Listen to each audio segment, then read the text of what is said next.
أول شيء بدي أقول لك إنه اسم البروجرام كتير حلو، يعني عطر الفن شيء رائع جدا، واللي محلي البروجرام أنت، لأنه أنت جد مميز. يعني الواحد بيطلع فيك بيلاقي الراحة، فكيف إذا سمعك شو بده يصير فيه؟ حبيبة قلبي فادية. فادية من مجد اليون، من أرقى منطقة بالجنوب، فعن جد خبرينا شوي كمان عن منطقتك، كيف تربيتي وين ترعرعتي؟ اسمي فادية داود العلي، أنا من منطقة الجنوب، تحديدا من مجد اليون. عشت فيها، بشتغل مقدمة برامج براديو روتانا دلتا بالجنوب الحجم الروحي النائب.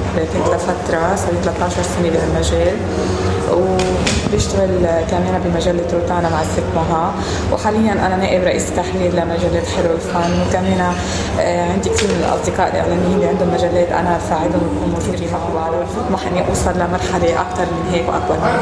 نشرت كثير موضوعات منهم عن يعني أكثريتها عن الفن بتحكي، ما نشرتي ولا مرة شيء عن حقوق المرأة، عن المرأة المعنفة، عن جمعيات اللي عم تستغل مأساة ومعاناة المرأة تحت شعار رنان عنف المرأة؟ لا، نحن حكينا مرة، عندنا بروجرام بمجلة حلو الفن عن تعنيف المرأة، خاصة بالفترة الأخيرة. أنت بتعرفي كثير صارت في حوادث، فلحقنا كل حادث وحادثه حكينا عنها. ما رح أقول لك أنا ضد ولا رح أقول لك أنا مع، بس أنا هذا الموضوع كثير بيزعجني وما بحبه، لأنه بالنهاية المرأة هي كائن، إنه حرام تتعنف بهالطريقة وحرام تتعذب بهالطريقة. ما بحب كثير أحكي عن هذا الموضوع لأنه بضايقني، يمكن لأني مرأة بضايقني كثير. طب شو الحلول فادية لحتى نخلي انه المرأة ما تمر بهالمراحل؟ لانه في عن جد كثير ناس عم تستغل مأساتها ولا يكسبوا اموال طائلة من منظمات غربية، وعم بيشوهوا صورة الرجل كمان بالمجتمع الشرقي. صح. فانت شو بتلاقي حل او بتلاقي شيء تصحيح لهذا الموضوع؟ يعني للاسف انا مش فيني اقول لك لانه ما في حل اصلا، لا فيني اقول لك انها تكون مسالمة، ولا فيني اقول لك انها تكون تقبل الوضع اللي هي فيه، ولا فيني اقول لك انها تحارب. طب انت مرأة. هو لاني مرأة. طب شو لازم تعملي؟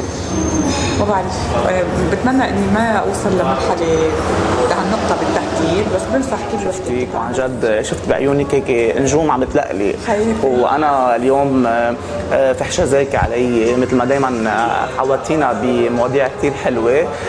اليوم حضورك معي كان عن جد عطر الفن. شو بتقولي كلمه اخيره لعطر الفن؟